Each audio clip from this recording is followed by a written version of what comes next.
네, 안녕하세요. 에브리월 인 월디 벽 플랫폼 월드 대표 한종혁입니다. 벽으로 무슨 사업을 한다는 건지 벌써 좀 낯설죠? 바로 이런 뒤에 보이는 것들을 하고 있어요. 벽을 활용해서 다양한 아트나 여러 가지를 결합하고 있죠.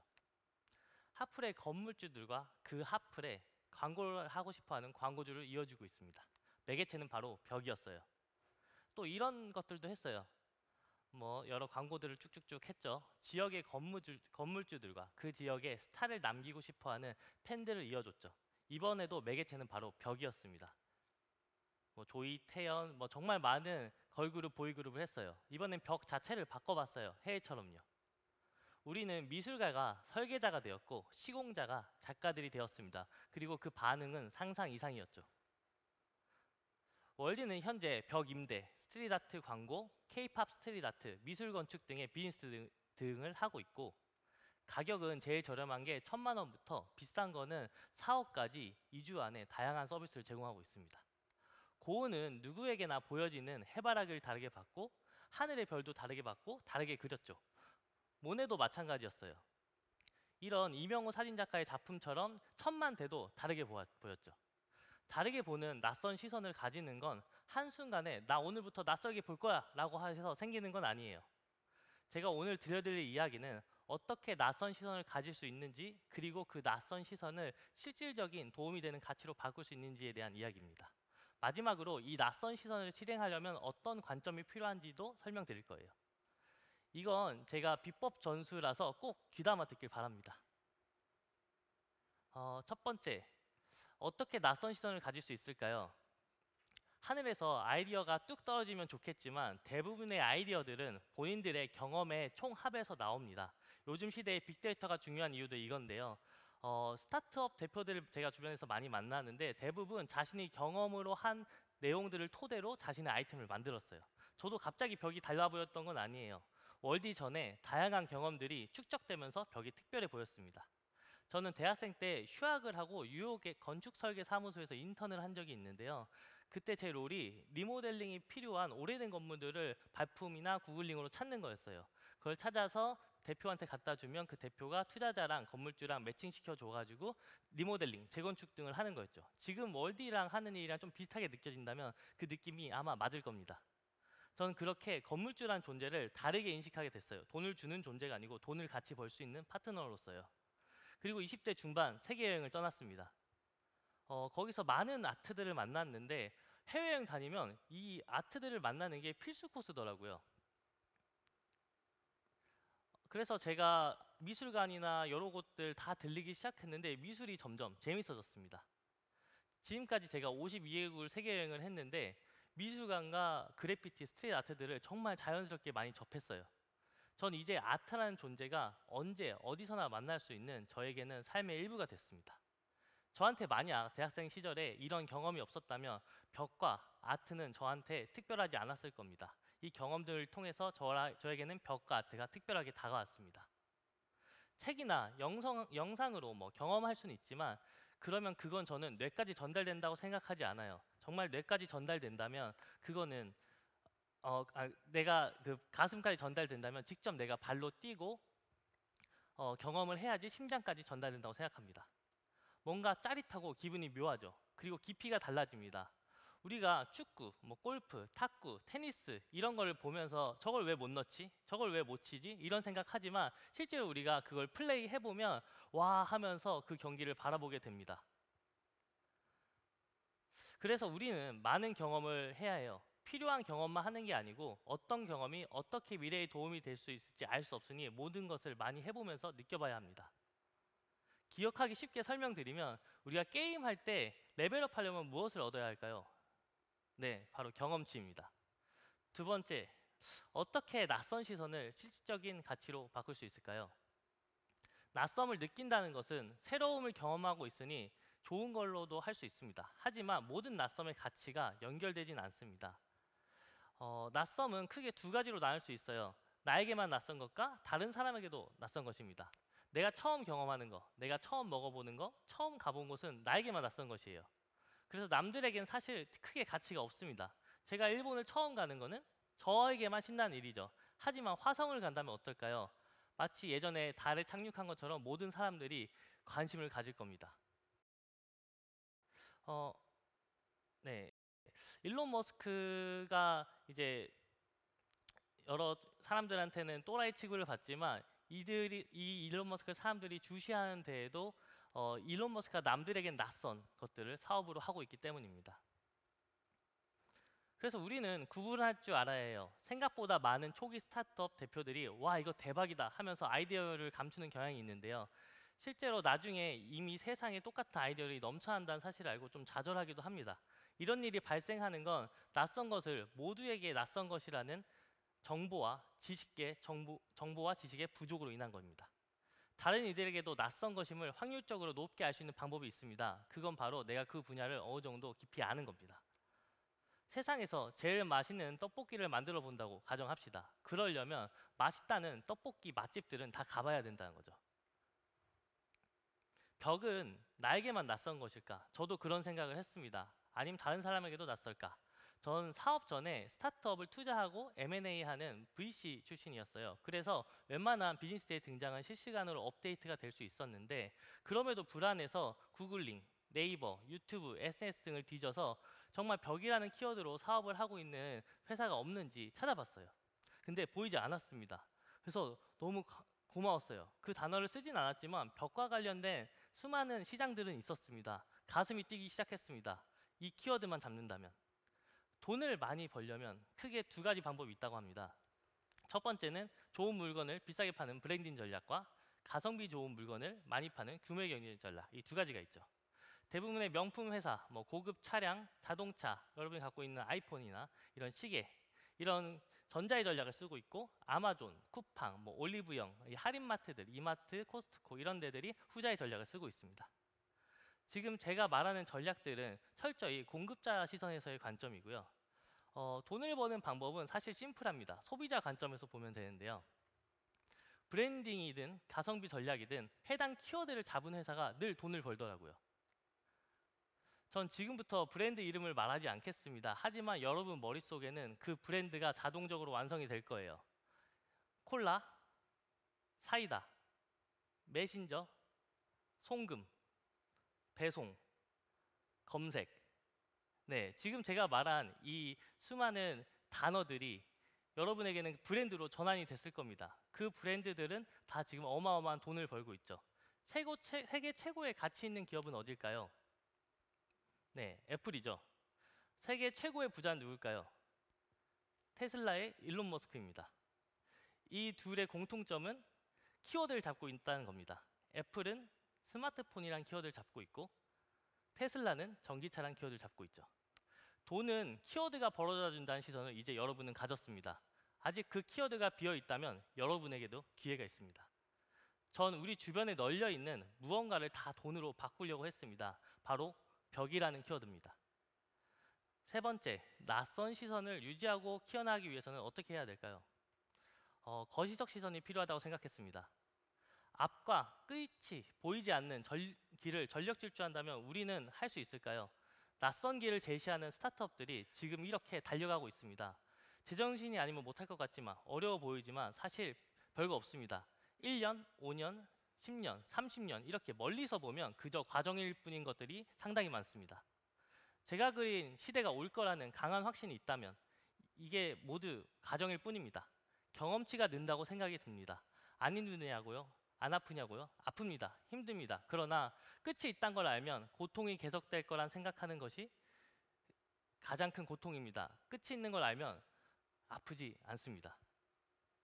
전 월디가 건물을 가진 모든 이들에게 꼭 필요한 세상이 올 것이라는 거시적 시선이 있었습니다. 그래서 하나하나 헤쳐나갔습니다. 월드를 시작했을 때가 2022년이었습니다. 이때 같이 바로 시작한 것이 있었죠. 바로 코로나입니다. 저는 세상이 저를 억까하나라는 생각이 들기도 했습니다. 5개 광고를 비즈니스 모델로 잡았는데 사람들이 돌아다니질 않았습니다. 하지만 위기가 곧 기회라는 말이 있죠. 그래서 오히려 이 상황을 이용하기로 했습니다. 그때 해외에서는 코로나 종식 기원이라는 캠페인으로 스트리트 아트를 많이 그리고 있었는데 우리나라에는 그런 문화가 없었어요. 그래서 이거를 하면 세상이 월드의 존재를 알아주지 않을까 라는 생각을 했고 실행에 옮겼습니다. 인스타그램을 통해서 가장 잘한다고 생각하는 아티스트들에게 DM을 보냈고 이 취지가 좋아서 정말 훌륭한 아티스트들이 저희와 함께 했습니다. 그리고 이때 함께한 아티스트들이 지금 월디의 베스트 멤버들이 되었습니다. 저희가 추진한 프로젝트의 명은 백투노멀이었습니다. 성수동의 랜드마크인 대림창고의 벽면에 진행된 이 백투노멀 스트릿 아트가 시작과 동시에 조선일보 등과 매체들이 주목하면서 월드의 등장을 세상에 알리는 사건을 일으킵니다. 이제 돈만 벌면 됐어요. 다행히도 해외에서는 이미 스트릿 아트 광고가 활성화되어 있었습니다. 하지만 우리나라는 아니었죠. 이런 건 해외에서나 가능하다고 마케터들은 생각하고 있었어요. 그래서 보여줘야 됐습니다. 우리나라에서 된다는 걸요. 하지만 여러분도 아시겠지만 세상은 신입에게도 경력을 요구하고 스타트업에게는 포트폴리오를 요구합니다. 아니 이제 시작했는데 포트폴리오를 달라고 하다니. 근데 이게 모두가 겪는 건데요. 다행히도 그때 제가 정부 지원금으로 받은 금액이 있어서 이걸로 무료로 한번 만들어 보기로 합니다. 기업들에게 스트릿 아트 광고 무료로 해주겠다고 콜드메일을 보냈는데 사실은 무시당할 거라 생각했어요. 근데 95% 이상이 답변이 옵니다. 진짜 이게 한국에서 가능하다면 하고 싶다고요. 이제 누구랑 할지 골라야 되는지 입장이 가불이 바뀌었습니다. 저는 패션과 OTT 회사가 앞으로 월드의 고객이 될 거라 생각해서 두 곳을 선택했습니다. 웨이브와 한섬이었습니다. 연남동 연트럴파크와 신사동 세로스길에 각각 진행을 했고 연남동의 대형 아이오 스트릿 아트와 신사동 채소라의 스트릿 아트 동시 등장은 국내 마케터들에게 엄청난 충격을 줬습니다. 우리나라에서 이런 걸 하는 미친 회사가 등장했다. 이게 마케터들 SNS 사이에서도 화제가 됐어요. 그래서 그 뒤에는 어떻게 됐냐면요. 바로 광고 문의가 끊임없이 들어와서 지금은 월디는 독보적인 스트릿 아트 광고 넘버원 회사가 됐습니다. 사업을 하면 늘 예상치 못한 문제들이 발생합니다. 단 한 번도 예외는 없습니다. 월디의 벽 임대 서비스와 스트릿 아트 광고 서비스도 그랬습니다. 우리는 크게 두 가지 문제가 있었어요. 첫 번째는 아무래도 유동인구가 있는 핫플에만 있는 벽에만 수요가 집중된다는 거였어요. 다른 벽들이 팔리지가 않았죠. 그리고 두 번째는 스트릿 아트를 대형으로 그리면서 인물을 대형으로 그린 적이 별로 없다 보니까 소속사에서 늘 전화를 했어요. 우리 아티스트 얼굴 좀 고쳐달라고, 좀 더 하얗게 해달라고, 좀 더 깎아달라고 이런 전화를 많이 받았죠. 그러나 앞서 말했듯이 문제는 항상 기회를 가져다 줍니다.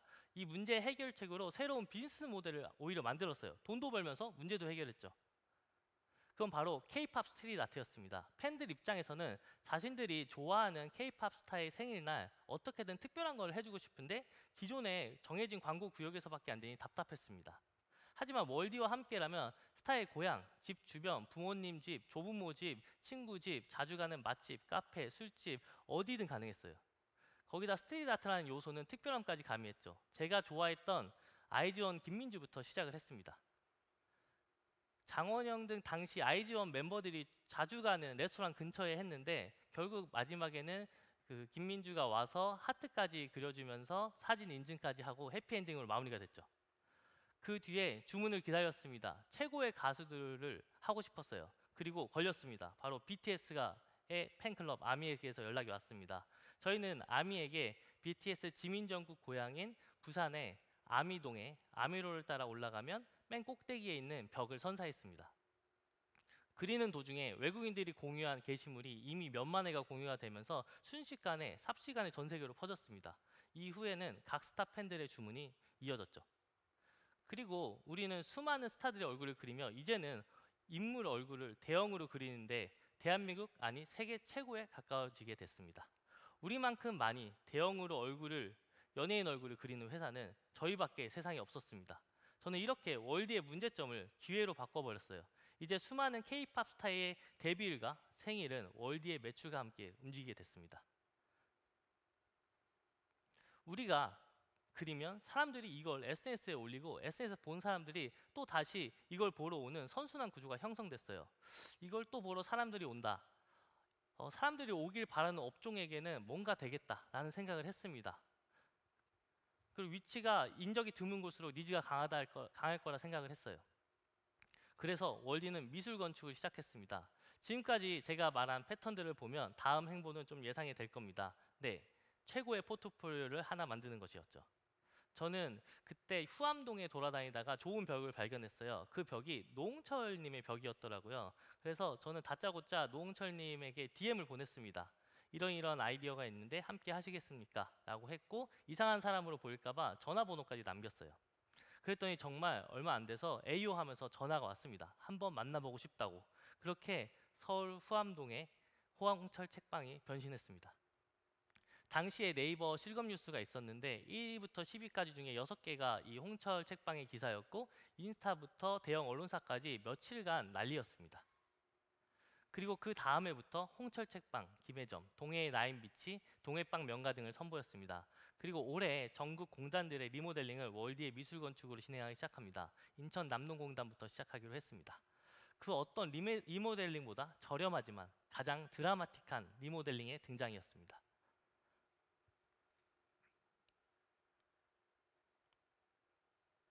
지금 월드에게 기존 건물주, 매물을 내놓는 건물주, 매물을 산 건물주, 그걸 또 중개하는 중개인, 건물주를 많이 한다는 사람들이 다 모이고 있습니다. 이제 벽들이 월드로 다가오고 있습니다. 벽의 가치를 이제 사람들도 알기 시작한 거죠. 다음 스텝으로 넘어가야 했습니다. 월드의 숨은 뜻, 월닥터의 시작이었죠. 세계적인 건축가 루이스 칸처럼 저는 건물을 의인화했습니다. 건물의 벽은 사람의 얼굴과 같으며 그에 맞는 안과, 피부과, 성형외과 등이 필요하다 생각했습니다. 나이가 들면 관리가 필요하듯 우리나라가 선진국이 되면서 미국, 유럽처럼 오래된 건축물들이 늘어나기 시작했어요. 우리나라 건물의 절반이 30년 이상이 된 노후화된 건물이니 시장은 이미 열려 있었습니다. 우리 이걸 과거에 사람에 빗대어 해석해 보면 우리나라가 선진국이 되면서 화장품, 피부, 성형에 대한 수요가 늘어난 것처럼 건물도 선진국처럼 노후화가 되면 그 수요는 증가할 수밖에 없었습니다. 저는 건물을 검진할 검진이로 대한산업안전협회 회원들을 파트너로 삼았고 집재료로는 이미 기존 벽을 원상복구하면서 만들어진 수많은 팀들이 있었어요. 우린 벽을 깨끗하게 청소도 할 수 있고 새로 만들 수도 있고 부술 수도 있고 타일로도 만들고 유리로도 만들고 뭐 페인트 칠 같은 건 일도 아니었죠. 이제 건물 성형을 위한 능력 있는 건축 설계 사무소 팀까지 꾸렸습니다. 우리가 낯선 시선을 가지기 위해 힌트로 삼는 것들은 저는 오히려 박혀 있다고 생각합니다. 그래서 경험을 저는 많이 해야 된다고 생각을 해요. 누군가는 여행에서 그 가치를 찾고 누군가는 책에서 찾고 누군가는 멘토와 사람을 통해 찾기도 하죠. 오래된 낯섦은 무지에서부터 나오지만 새로운 낯섦은 많이 아는 것을 융합했을 때 나온다고 생각합니다. 새로운 낯섦을 추구하는 것은 상당히 힘듭니다. 인정받기 어렵죠. 하지만 그 시대가 올 거라고 생각한다면 그 어떤 두렵고 불확실한 길도 과정일 뿐입니다. 우린 미래에 대한 확신으로 뚝심을 갖고 나아가는 수많은 리더들을 과거에 이미 봐왔습니다. 지나고 나면 힘든 시절은 오히려 좋은 이야기거리가 됩니다. 많은 사람들은 당장 지금만 생각해서 최선의 선택을 하려고 합니다. 하지만 10년 뒤만 생각하고 결정한다면 그 최선의 선택이 달라질 수 있습니다. 10년 전 최선의 선택은 공무원이 되는 것이었습니다. 20년 전에는 법조인이 되는 것이었고 30년 전에는 군인이 되는 것이었고 얼마 전까지는 개발자, 펀드 매니저였습니다. 지금은 의사가 되는 것입니다. 10년 뒤인 2034년의 세계와 대한민국은 지금과 또 다를 겁니다.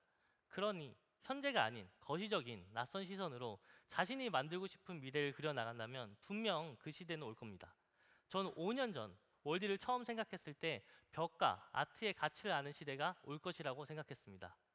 그리고 얼마 전 열린 아트페어, 프리즈 서울, 히아프 서울에 가득 찬 사람들을 보며 느꼈습니다. 왔구나. 여러분도 저와 함께 미래를 그려봅시다. 이상 제 긴 이야기를 들어주셔서 감사합니다. 월드 한중혁이었습니다.